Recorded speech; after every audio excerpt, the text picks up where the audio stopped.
Just a quick note before we get started. This episode is part two of a two-part episode about the Francis Ford Coppola film, Bram Stoker's Dracula. If you'd like to hear our thoughts on the whole thing, you may want to go back and find part one first. Also, this is one of the more explicit episodes we've done. It will carry the explicit tag. If you're underage or sensitive to such content, check out our back episodes. We have plenty of other stuff we've done.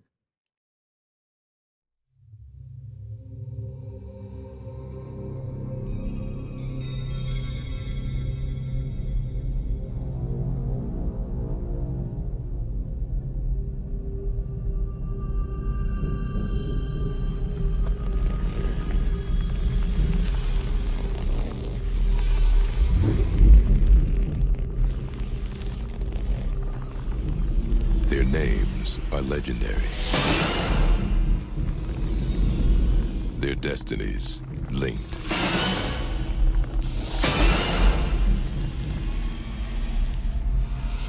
An ageless myth meets an uncompromising master.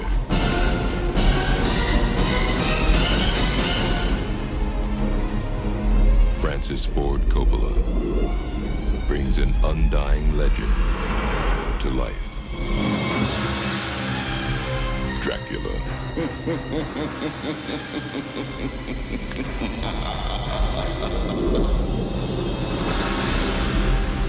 Beware.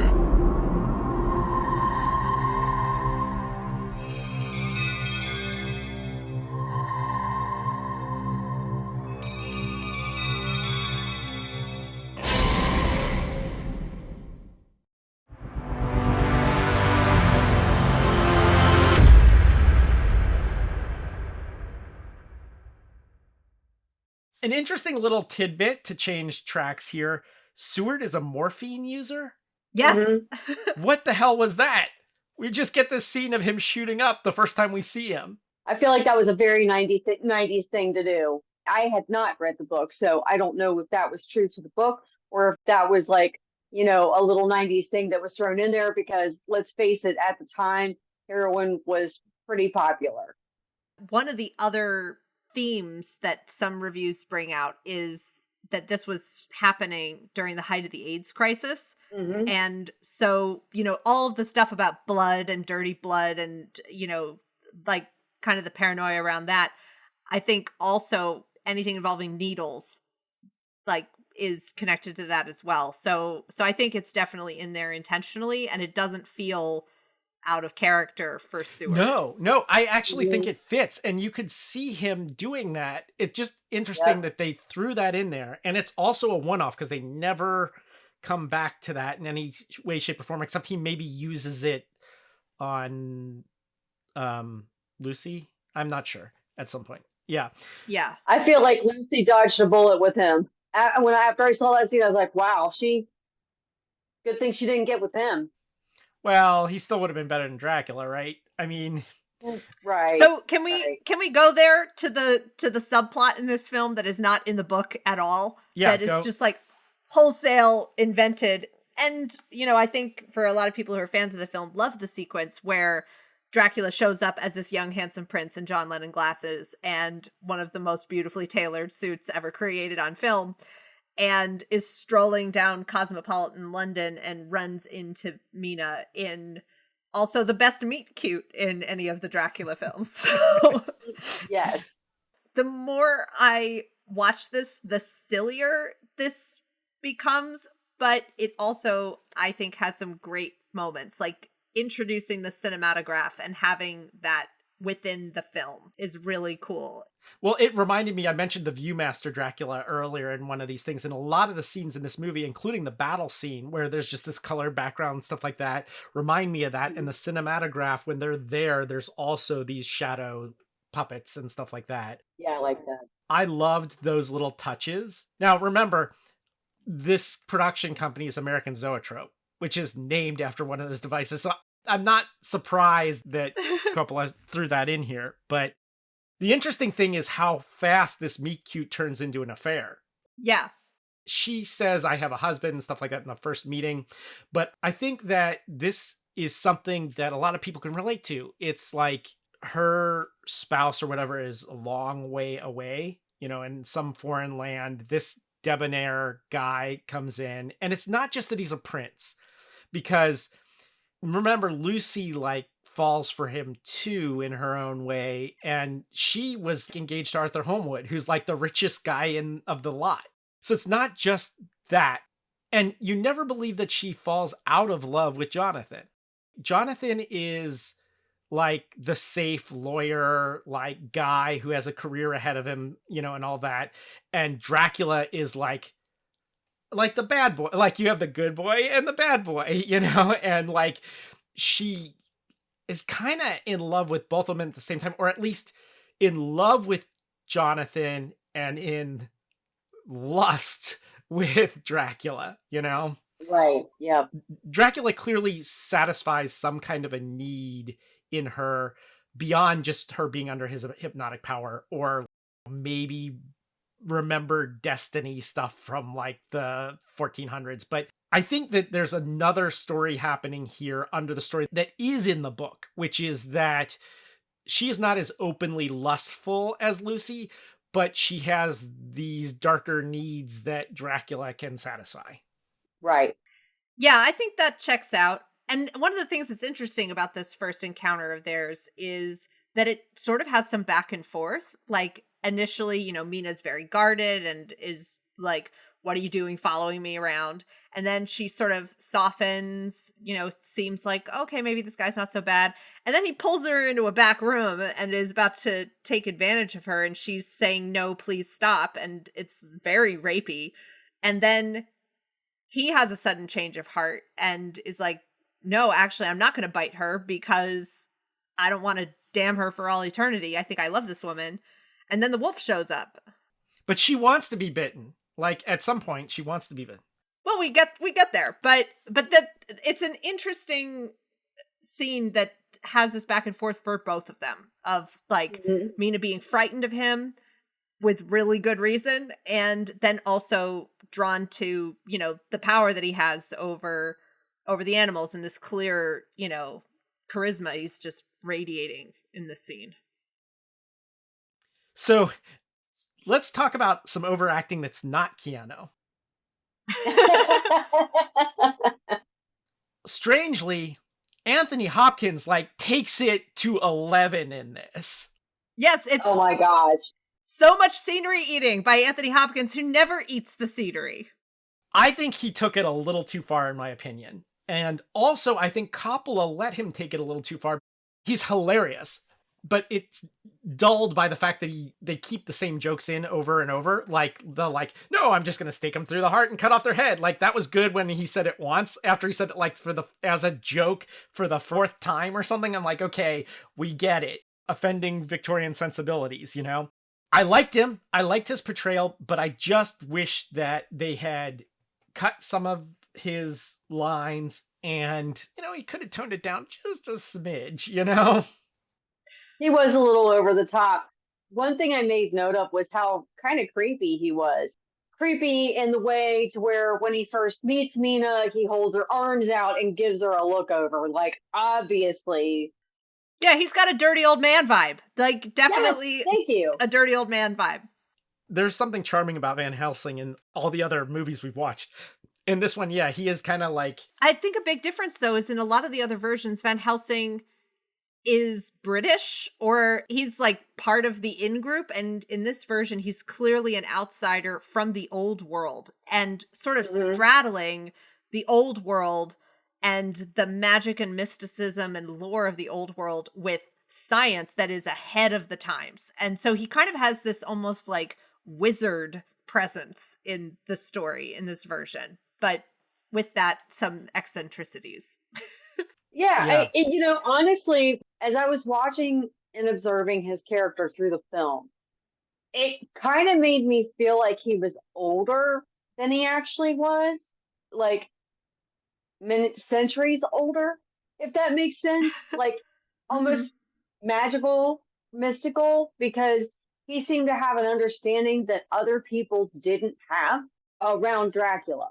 Even when he was calling Dracula his arch nemesis, it's like, well, how far back do they really go? The film alludes to the fact that maybe they go back centuries rather than, he's just studied Dracula his whole life as a human being. Like you see what I'm saying? Well, and the film sets you up for that because Hopkins appears in that opening scene where he's the priest. So they kind of set you up for this dynamic where, like, the echo through time is this triangle of Dracula, Mina / Elizabeta, and the Hopkins character, who is the true defender of the church against Dracula. And the narrator. He's and the also narrator. the narrator. The narrator. Yeah. Mm-hmm. I said I wanted to come back to Fangs. Lucy, when they first see it and he lifts up her lip and shows them the fangs coming in, I like how they come in like a second set of teeth, like shark teeth. This is the only film I've ever seen do that, and I think it looks really cool. It's like a really neat way to do vampire fangs. That makes more sense to me than the way I've seen it done before, where the teeth just like grow into fangs, or it's like a whole other set of teeth that come down. The final confrontation with Lucy, she like comes back to the crypt with a child, as is in the novel. All the candles spark to life. Power number 900 that vampires have. Which makes a lot of sense, though, when we look back. Remember I said Renfield, his whole full-time job was lighting candles. And it makes more sense if we can just light all the candles when we walk into a room.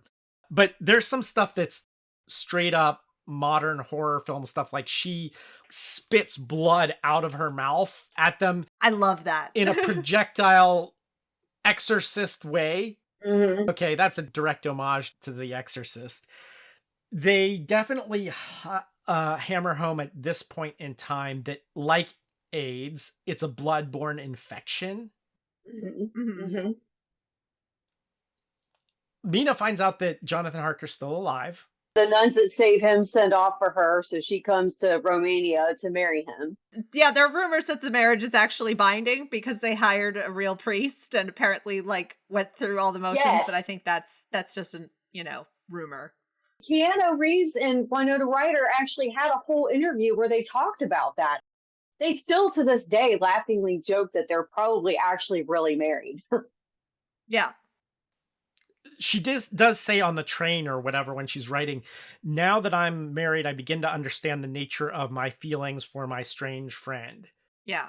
This is the female version, I think, of like that whole Madonna horror complex that like men are said to have. Like, I think for her, it's like seeing the guys that way. Like there's like the pure guy and then the fun guy, I think that's kind of what the realization she makes on the train. And she's like, okay, now I'm married, so I have to like, yeah, I'm here with the guy, that's good for a long time, and then there's the guy that's good, that's here for a good time. It's like, which one do I? Okay, so this is something that I've never understood in any of the Draculas, and in this one I understand it the least. Jonathan knows, like, tells them that maybe I just figured it out myself. Jonathan tells Van Helsing and the rest of the Scooby gang that Dracula lives at Carfax Abbey because he's the one that arranged the sale. He's a lawyer, right? I know where the bastard sleeps. I know where the bastard sleeps. As Keanu says. But Dracula goes and kills Renfield and says, you betrayed me. And I always wondered, how did Renfield betray him? Although Renfield does tell Mina to get away from Dracula, but other than that, which he was not privy to as far as we know, I think what it's supposed to be is he doesn't know Jonathan's back yet and assumes that they found him at Carfax Abbey because he's in Carfax Abbey when they come, and he flies out and then immediately goes and kills Renfield. I think he thinks that Renfield's the one that told him he's in Carfax Abbey. That makes sense. I think if we go back to the book, I bet that is more implied. I think in this one, it still sort of makes sense, that Renfield was bad mouthing Dracula to Mina and was like save yourself, run away, like, this guy's awful. And that Dracula's like, you're trying to cockblock me here, Renfield. Like, get out of my way. Okay. And I feel like Renfield was doing that because he was jealous that he didn't get his chance to be one of Dracula's, minions or family members or whatever. He wanted, he was promised you promised eternal me life. eternal life. Yeah. So we have to talk about the scene where he turns Mina, or is about to turn Mina, because this is the hot scene I'm talking about. Because this is even in the book. There's a scene where he cuts his chest and he pushes her down to literally suck him off. Like, that is the way it is in the book too. Like, this is, it's not just me, right? This is like what they're saying here is going on here, Yeah. Okay. Yeah, it's very steamy. I mean, like, when he comes in under the covers as mist and then is suddenly like full-blown hot guy, like, that's how a lot of fantasies start out. I think I'm not alone in that, right? No, you're not alone in that at all. And where he scratched himself was even hot. It's like right there, right in the middle of the chest, right next to the knit. Of course, it's hot. But even in this, we don't see where her head goes. It just goes down, right? And I don't know.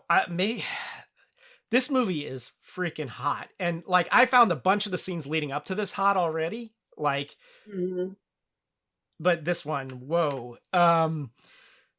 Yeah. But even in the novel, it kind of is, because there's the scene, like in the novel, they bust in while they're in this act. Like, it doesn't happen in the movie here. No, it does. Oh, it does. I mean, she's like pressed up against his chest, lapping up the blood, and then they come in and Dracula's already disappeared and it's just her, like, with blood all over her face, and the mood changes on a dime in this scene. It's really incredible how it goes from steamy, sexy to like, oh my god, Dracula is a disgusting monster. I feel like every other Dracula film we've seen, we either get Dracula as the debonair Christopher Lee type, cape and, handsome, or we get the Nosferatu creepy, deformed creature. But I don't think any of them we get both until this film. This film was like, Vampire in Brooklyn. Well, yeah. I feel like this version, though, is the most shape-shifting vampire we've seen. Yeah, but I want to say Vampire in Brooklyn came out after this. So this is the first time we get that happening in one film, as far as I know. Out of all the Dracula films we've watched thus far, I feel like this is the one where Dracula does the most shape-shifting. He goes from everything, from being like this ancient creature creeping around a castle to a werewolf to a bat hanging in the rafters to this hot young man who's very gorgeous and seductive and mist. Like, he's just everything. Gary Oldman can do anything. Yes. The whole movie has an air of camp to it also. Of all the films we've seen, this reminds me in some ways more of Lair of the White Worm than it does of any of the other Dracula films. Yeah, for sure. Just some final notes is Van Helsing has the cookery in this again. I feel like this movie borrows or steals from all of the previous Dracula films. Like, let's take that from this and that from this and, puts them all together. And of course, it's a Francis Ford Coppola movie. So like all of the Godfather films, religion plays a huge role in it. It starts with God Has Forsaken Me. It ends with We've All Become God's Madmen. It's kind of like that is a theme throughout. This is the best version of the chase scene, I think, that we see in the films, where you have the sun setting as this dramatic, ticking time bomb that's coming. Dracula in a carriage in his box of earth is just about to make it to the castle. Mina and Van Helsing are already there. She was sent as a decoy. Didn't work. And she is fully under Dracula's spell at this point and is doing her best to defend him if she can. Jonathan and Quincy and Arthur and Seward are in pursuit, and it's all going to happen. It's all going to come down to the castle. I'm skipping over the part where Dracula's brides eat Van Helsing's horses, and then he decapitates That's in the book too, them. by the way.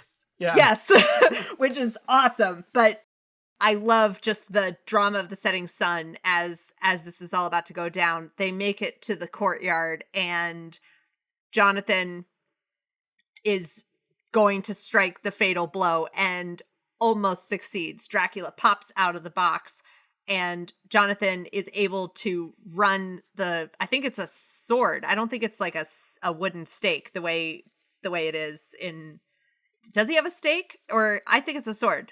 What happened and what I saw was they're gonna kill him and cut off his head and all that. And Mina's like, no, would you do that to me? Well, so they don't cut off his head. I think they get halfway through killing him. Like, they stab him, but he's not dead yet.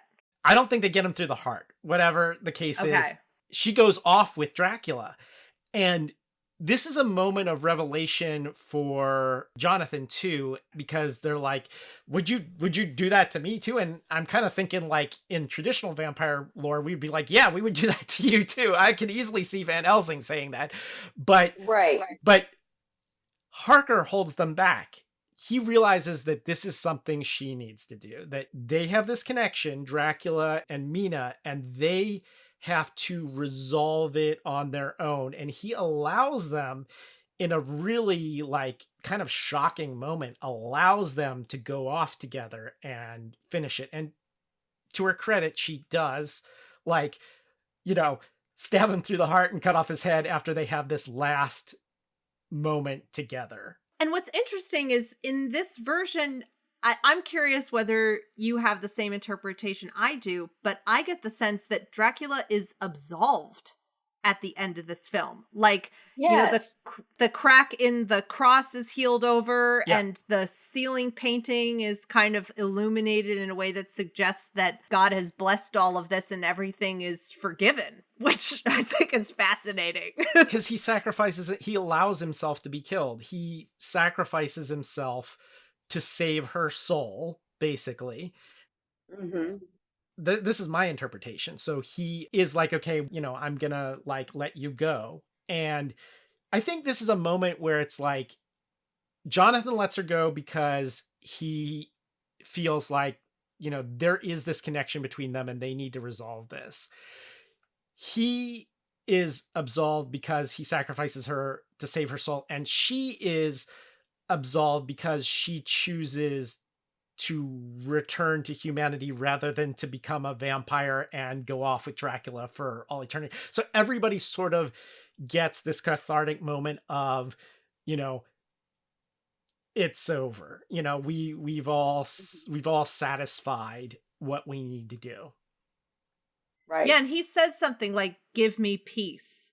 That ultimately that becomes the goal more than sort of maintaining the selfish pleasures or even just like a focus on earthly life, you know, like a love that seems real but is not the highest good. There's a moment there where you're not sure she's going to do it, right? Like, where you're like, she's just going to go off with him and be a vampire. Yeah, she's dragging him into the castle, like wielding her sword, being she's like, the one nobody dragging come near me. him in. Yeah, that's the other thing. It's like she's kind of running the show here, right? At the end. Mm-hmm. Even though it's got campy overacting and effects and stuff like that, there is something special about this Dracula. This is the best Dracula, I think. You know, this is just the best. And for all its flaws, it's one of those things where I felt the same way about David Lean's Dinch. David Lynch's Dune is that even a bad David Lynch version of something is better than like 90% of other directors, you know, attempts at that same thing. Like, I'm kind of in the same boat with Dune right now. It's like out, everybody's talking about it, but I was a little bit bored with the first one, and I'm like, so I don't know. But with Dracula, I feel like a lot of people have attempted it. This one is not the most true to the novel, and it has a lot of flaws in it. There's a lot of bad acting and like over the top stuff but it's still the best. Like it has its own interpretation, and that interpretation is like no other, Hmm. And Hmm. it has like Gary Oldman and Winona Ryder and Anthony Hopkins, so it's got a great cast and And Keanu Reeves. and Keanu Reeves. The only thing we didn't touch on that I just want to give one small shout out for is the score in this film is Oh, yeah. really well done. By Mhm. a composer who I don't think did anything else, Wojciech Kilar. And this music from this film is used all over the place. If you watch movie trailers where often they're using a score from a previous film to set the mood, this score is used all the time. The dun dun dun dun dun dun dun dun dun dun. It's just very, very memorable, well done, and a lot of different music throughout the film. Like the stuff with the dancing scenes, the more romantic scenes where it sounds like a music box playing. Just really, no, really I great. have this soundtrack in rotation on my streaming services. So yeah, it's definitely something I listen to every couple of months. I'm listening to this Yeah. practically since it came out. Yeah, good point. And then another thing, I know we touched on the costumes, but I love the costumes in that film. Gary Oldman's whole look when he arrives in London, that look was repeated in the clubs. Remember? How many times Oh did we yeah, go yeah. and saw guys dressed exactly like that? And then the Crow came out, and then guys showed up dressed exactly like the Crow. But I'm not going to go there. But it's just like that look set a tone for the '90s, Yeah. and yeah. I'll just say something on what both of you guys mentioned. First, the costumes, which was that some of the more elaborate costumes, particularly at the end scene, look like, and I'm pretty sure they were based on Gustav Klimt paintings. That makes sense to me. And then, as far as music goes, he didn't do any music for the movie, but a musician that I think we didn't mention at all is Tom Waits plays Renfield, who at the time when I saw this, I'm like, oh my God, because we were into underground music like punk and stuff like that. And those are the only people who knew who Tom Waits were back then. Like, unless you watched a Jim Jarmusch film, you didn't know him as an actor. And I think he deserves a little bit of shout out because he did do an interesting job. Renfield. Mhm. But okay. I think that pretty much wraps things up here. So I want to say, if you like this, just let somebody else know about the podcast. If you want to talk to us or send us an email, it's GC8podcast. That's letter G, letter C, number 8 podcast at gmail.com. Until next time, this is Eric. This is Rosie. This is Johanna. Signing off.